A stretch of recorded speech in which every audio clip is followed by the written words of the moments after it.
Hello everyone, स्वागत है आपका आई गेट भिलाई में। मैं हूँ राकेश सलरेजा।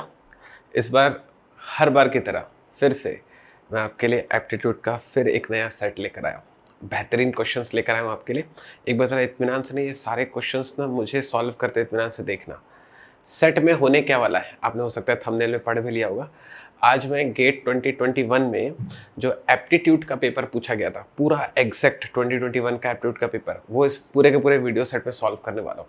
तो मैं क्या करूँगा, एक ना पूरा सेट आपको सॉल्व करके बताऊंगा। इसके पहले वाले मैंने वीडियो में क्या किया था, कोई एक टॉपिक लिया था जिसके मैंने गेट के कुछ क्वेश्चन आपको सॉल्व करके बताए थे, है ना। मैंने डीआई कवर करवाया था, अगर आपको याद आ जाए तो। वो एक अलग सीरीज चल रही है, वो अपनी जगह पर चलती रहेगी। ये वाला मैंने इसलिए दरअसल प्लान किया आप बच्चों के लिए कि एक बार ना आप पूरा 10 क्वेश्चन का सेट देख लोगे ना, जिसमें इंग्लिश में मिलेगा, रीजनिंग में मिलेगा, क्वांट में मिलेगा, तो आपको ना अच्छा आइडिया लगेगा। और 2021 लेने का ना पर्पस ये है कि एकदम लेटेस्ट है ना भाई, एकदम लेटेस्ट है। तो इससे क्या होगा कि आपको ना कनेक्ट होने लगेगा कि यार इस साल मतलब आने वाले सालों में किस तरह के क्वेश्चन पूछे जा सकते हैं। इसमें आपको ये पता चल जाएगा कि ना गेट में एप्टी किस लेवल पर पूछा जाता है और आपको उसको किस तरह से सोच कर डील करना चाहिए। तो मतलब मैं ओवरऑल इस वाले वीडियो में आपको एक सोचने का तरीका देने वाला हूं कि एप्टी को किस माइंडसेट के साथ डील करना चाहिए। वो माइंडसेट मैं चाहता हूं कि आपको एक बार फ्रेम हो जाए। माइंडसेट अगर एक बार फ्रेम हो जाएगा ना, तो उससे क्या होगा कि क्वेश्चन फिर वो कुछ भी पूछे, क्योंकि आपका माइंडसेट स्ट्रांग है ना, तो आप उसको डील करना सीख जाओगे। पॉइंट आ रहा है समझ में। तो मैं ये चाहता हूँ बच्चे लोग कि ना एक बार अपन ना पूरा पेपर ना मेरे साथ सॉल्व करते हुए देखें। एक बार अगर आप मेरे को पूरा पेपर सॉल्व करते देखोगे ना, अच्छा कॉन्फिडेंस मिलेगा, मेरा प्रॉमिस है आपसे। तो मुझसे मेरे साथ अंत तक बने रहिएगा, ठीक है। हम लोग अभी क्वेश्चन नंबर 1 पर डिस्कस करने वाले हैं। गेट 2021 के सारे प्रीवियस ईयर में आए हुए क्वेश्चन लोग डिस्कस करेंगे, सीएस और आईटी ब्रांच के, ठीक है। जनरल एप्टीट्यूड अपना टॉपिक है, गेट 2021 सीएस आईटी ब्रांच। पूरे 10 क्वेश्चन सॉल्व करके बताऊंगा, इत्मीनान से सुनते जाना। क्वेश्चन 1 आपके लिए मैं सॉल्व करने वाला हूँ, इत्मीनान से देखो। क्वेश्चन 1 क्या कहता है? क्वेश्चन 1 कहता है the ratio of boys to girls in a class is 7:3। तो एक क्लास है जिसमें बॉयज और गर्ल्स का रेशियो मुझे गिवन है, बॉयज और गर्ल्स का रेशियो मुझे गिवन है, विच इज 7:3। कहते हैं among the options below an acceptable value for the total number of students in the classes. अब उसने मेरे को 4 ऑप्शन दे दिए और बोल रहा है कि कौन से वाले ऑप्शन से कोई एक्सेप्टेबल वैल्यू आप ले सकते हो for the total number of students. तो टोटल नंबर ऑफ स्टूडेंट्स को अपन कैसे डील करते हैं समझना। जैसे बॉयज और गर्ल्स जो है क्लास में 7:3 में, अगर मेरे को जानना है कि वहां पर कितने बॉयज हैं, तो अपन इसको सीखे ना भाई रेशियो वाले क्लास में, तो अपन ऐसा लिख सकते हैं इसको 7/7 + 3 of total students in the class. Agree. वैसे अगर मेरे को जानना है कि कितने गर्ल्स है, तो रेशियो जैसे ब्रेक हो तो कैसे लिखेगा, 3/7 + 3 ऑफ टोटल, ऐसे दिखेगा ना। तो मतलब मैं कहने की कोशिश कर रहा हूँ, ये जो फंडा आपने लगाया ना, तो इस वाले फंडे की खास बात होती है, हमेशा जो भी फ्रैक्शन बनता होगा, जो भी फ्रैक्शन बनता होगा, जैसे ये वाला जो फ्रैक्शन बन रहा है, जो भी फ्रैक्शन हमेशा बनता होगा, ये वाला जो फ्रैक्शन बन रहा है, वो इससे हमेशा डिविजिबल होता है, हमेशा सक्सेसिवली कटता है। ये फ्रैक्शन हमेशा से सक्सेसिवली कटता है। ये इस वाले फंडे की खास बात होती है।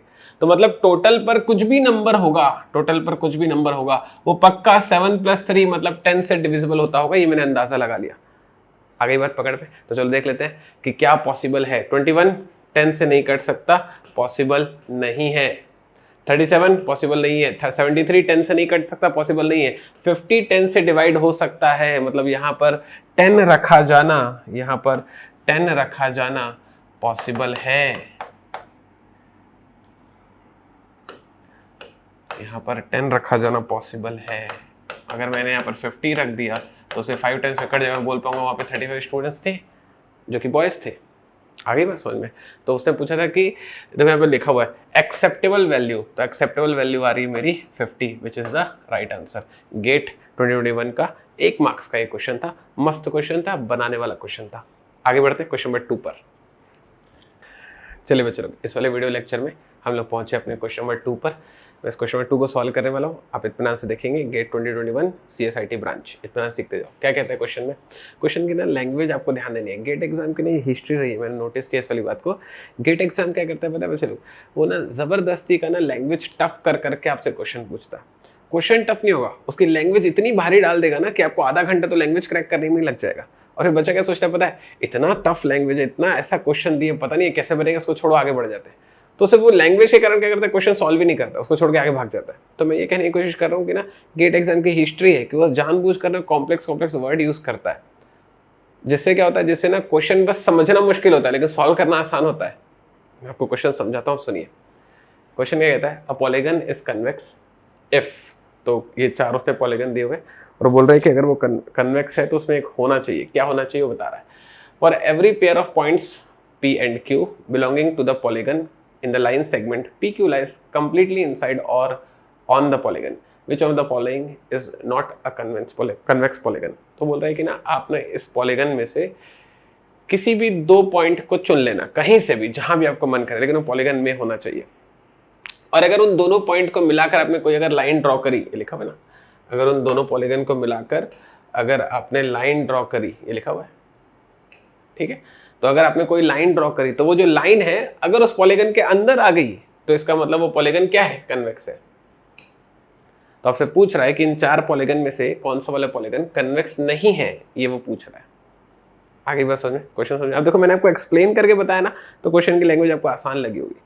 आप पढ़ते ना समझ नहीं आता कि बोल क्या रहा है आखिर, तो ऐसे ही करता है वो गेट एग्जाम वाला।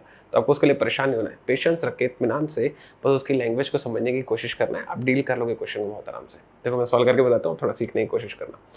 क्या कहते हैं वो क्वेश्चन पे कि P और Q कोई भी दो पॉइंट चुन लो अपने मन से। तो चलो मैं इसमें एक बार सोचता हूँ, जैसे अगर मैंने यहाँ और यहाँ पर, जैसे मैंने यहाँ और यहाँ पर ऐसे दो पॉइंट चुन लिए, ये P हो गया और ये मेरा Q हो गया, इनको मिलाया तो जो लाइन बनी, मानते वाली बात को, ये जो लाइन है वो PQ जो लाइन बनी है वो पॉलीगन के अंदर जा रही है, तो इसका मतलब ये कन्वेक्स हो रहा है, ये कन्वेक्स हो रहा है। आप मैंने ये पॉइंट चुना, आप कोई पॉइंट चुन लेना, चाहे उसके वर्टेक्सेस पर पॉइंट चुन लो, उनको मिलाओगे तो पॉलीगन पर ही तो आएगा ना, तो इसका मतलब ये कन्वेक्स हो रहा है। जैसे आप यहाँ पर कोई पॉइंट चुन लो, इसको चुन लो, इसको चुन लो, मिला दिया, ये जो लाइन गई, ये जो P और Q को मिलाकर जो लाइन गई, ये पॉलीगन के अंदर ही तो गई ना, तो इसका मतलब ये कन्वेक्स है। यहाँ कोई भी पॉइंट चुन लो, चाहे इसको चुन लो चाहे इसको चुन लो, मिला दिया, जो लाइन गई, थोड़ा बाहर हो गया था, ये जो लाइन गई ये पॉलीगन के अंदर ही तो गई ना, मतलब कि कन्वेक्स हो गया। आ रही बात समझ में? लेकिन आप इसमें गौर करो, इसमें हर लाइन जो है, चलो ठीक है, वो पॉलीगन के अंदर जा रही है, ठीक है, लेकिन एक पर्टिकुलर लाइन है, यहाँ पर एक पर्टिकुलर लाइन है, इसे और इसे देखो आप, और इसे जो मैं मिलाता हूँ, ये जो येलो वाली जो लाइन है, ये येलो लाइन आपको पॉलीगन के अंदर दिखाई दे रही है क्या? बाहर गई ना। तो क्योंकि ये वाली लाइन जो है, अगर मैंने ये लाइन सोची, बाकी सब लाइन ठीक है अंदर होगी, लेकिन ये वाली लाइन तो बाहर जा रही ना, तो ये वाली लाइन क्योंकि बाहर जा रही है, उसने बोला था अगर अंदर जाएगी तो कन्वेक्स बोलना, बाहर जा रही है तो कन्वेक्स नहीं बोल सकता ना। पूछ रहा था कौन सा कन्वेक्स नहीं है, ऑप्शन ए कन्वेक्स नहीं है। बोलो क्या बोलते हो? आगे बात समझ में पता चला? बढ़िया क्वेश्चन था ना, मस्त क्वेश्चन था, अपने प्रेजेंस ऑफ माइंड से सॉल्व कर लिया, मैं घर से कुछ नहीं पढ़ के आया था, सिर्फ देखा और बना दिया। चलो शाबाश, चलते हैं नेक्स्ट वाले क्वेश्चन की तरफ। चलो भाई चलो, हम लोग इस वाले वीडियो लेक्चर सीरीज के क्वेश्चन नंबर 3 पर पहुंच चुके हैं। फटाफट हम लोग क्या करेंगे, क्वेश्चन नंबर 3 को इत्मीनान से सुनेंगे। सुनो, क्वेश्चन नंबर 3 पर कहता है, कंसिडर द फॉलोइंग सेंटेंसेस। दो सेंटेंस लिखे हुए पढ़ लेता हूँ आपके लिए। Everybody in the class is prepared for the exam, ठीक है। Number 2, Babu invited Danish to his home because he enjoys playing chess. Babu ने दानिश को अपने घर पर बुलाया क्योंकि बाबू को चेस खेलना पसंद है, ऐसी एक बात कही उन्होंने। फिर कहते हैं, which of the following is correct observation about the above two sentences. दो सेंटेंस मैंने पढ़े ना आपके लिए, बोल रहे हैं कि इसमें से कौन सा ऑप्शन जो है उन दोनों सेंटेंसेस के लिए सही बैठेगा। सवाल ये है, तो चलो पहला ऑप्शन पढ़ के बताते हैं आपको। पहला ऑप्शन में लिखा हुआ है, sentence 1 is grammatically correct and 2 is unambiguous. तो मतलब मेरे को ना सेंटेंस 1 का ना ग्रामर चेक करना है और सेंटेंस 2 के लिए अनएम्बिग्यूटी देखनी है, वो मैं आपको बाद में बताऊंगा। पहले आप ग्रामर वाला टर्म सुन लो, ग्रामर की थोड़ी सी मेरे से नॉलेज ले लो। देखो फर्स्ट में लिखा हुआ है, everybody in the class is prepared for the exam. अब बात को समझो, बात चल रही है क्लास की, तो जो क्लास है ना, ये बात आप मानते हो एक कलेक्टिव नाउन है। मतलब मैं ये कहने की कोशिश कर रहा हूँ कि बहुत सारे लोग होंगे क्लास में, ठीक है, लेकिन सारे के सारे एक यूनिट के फॉर्म में है ना। अगर बच्चे अलग अलग भाग रहे होते तो फिर प्लूरल हो जाता, लेकिन वो सारे के सारे एक जगह पर बैठे हैं, मतलब एक यूनिट के रूप में, और अगर वो एक यूनिट के फॉर्म में है तो फिर वो सिंगुलर टर्म हुआ। तो class is a singular term, classes is a plural term. और उसने क्लास के लिए, उसने इस क्लास के लिए, ये लिखा हुआ है ना, इस क्लास के लिए एक प्रोनाउन यूज किया हुआ है विच इज एवरीबडी। मतलब मैं ये कहने की कोशिश कर रहा हूं, जरा इस वाली बात को आप सुनना, जो एवरीबडी है ना वो भी सिंगुलर प्रोनाउन है। क्यों भाई? क्योंकि वो सभी को एक यूनिट के रूप में ले रहा है, और अगर हम एक यूनिट के रूप में लेते हैं सारी चीजों को, तो क्योंकि एक यूनिट लिया ना तो वो सिंगुलर टर्म होता है। तो उसने क्या किया पता है, इस सिंगुलर वाले टर्म के लिए, उसने इस सिंगुलर वाले टर्म के लिए ये जो सिंगुलर वाला टर्म है उसके लिए सिंगुलर वाला वर्ब यूज किया हुआ है विच इज आर प्लूरल होता है, इस तो सिंगुलर होता है ना। तो देखो सब कुछ सिंगुलर है, everybody singular, class singular, is singular. तो अगर सेंटेंस आपने लिखा तो या तो वो कंप्लीटली सिंगुलर होना चाहिए या तो कंप्लीटली प्लूरल होना चाहिए। कंप्लीटली सिंगुलर है मतलब कि ग्रामेटिकली तो वो करेक्ट है, ग्रामेटिकली तो वो करेक्ट है, ये बात तो तय रही। मतलब मेरा आंसर बी और डी तो नहीं हो सकता, या तो मेरा आंसर ए है या तो मेरा आंसर सी है। इस बात को लेकर तो मैं श्योर हो गया हूँ। तो मैं ये डिसाइड कर चुका हूँ कि मेरे पास कोई दो ही ऑप्शन राइट है। आगे बस समझ में, ए और सी में से ही कोई राइट होने वाला है। अब फर्क देखो दोनों में कहाँ पर है। फर्क सिर्फ इतना है कि यहाँ पर अनएम्बिगुअस लिखा हुआ है और यहाँ पर ना एम्बिगुअस लिखा हुआ है। आगे बस समझ में, तो मेरे को ना सिर्फ इन दोनों के ही बीच का डिफरेंस समझना है और मैं आंसर को डिसाइड करने वाला हूँ। तो सर आप दोनों के फर्क को समझ लो जरा। एम्बिगुअस और अनएम्बिगुअस में फर्क क्या होता है भाई? आप पहले एम्बिगुअस को समझिए। एम्बिगुअस क्या होता है? ऐसा कोई भी टर्म जिसकी ना दो मीनिंग निकल जाए। अगर ऐसा कोई भी टर्म जिसकी दो मीनिंग निकल जाए तो वो क्या होगा? एम्बिगुअस होगा। और ऐसा कोई भी टर्म जो स्ट्रेट होगा, मतलब उसकी एक ही मीनिंग आती होगी, तो एम्बिगुअस का उल्टा अनएम्बिगुअस होगा। आगे बात समझ में, मैं इस वाली बात को ना समझाने के लिए, थोड़ा सा और समझाने के लिए एक एग्जाम्पल ले लेता हूँ। एग्जाम्पल क्या है ज़रा समझना। सोचो ऐसे ही कोई लीडर आते हैं, स्टेज पर चढ़ते हैं और स्पीच देते हैं और वो कहते हैं ऐसा कि अगर हमको वोट दिए तो फिर विकास होगा। बाजू से महिला जवाब करती है, क्या कह रहे हो, पिछले बार वोट किए थे, पिंकी हुई थी। मतलब क्या है इस वाली बात का?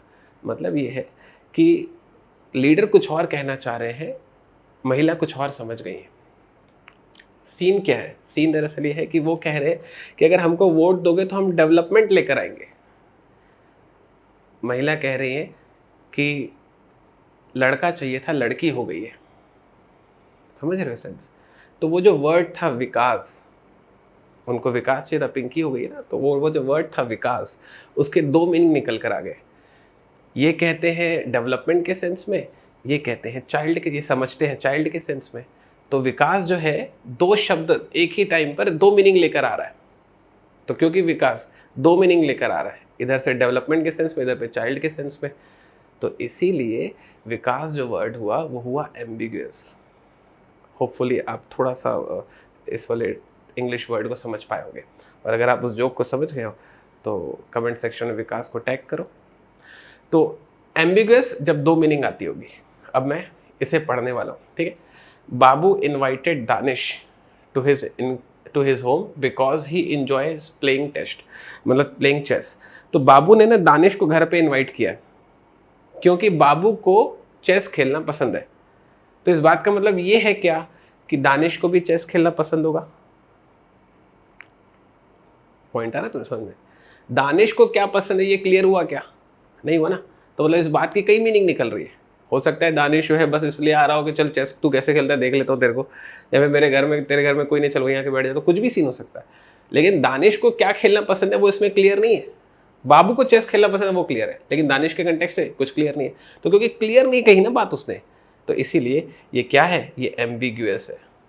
तो इसका राइट आंसर क्या आने वाला है? सी।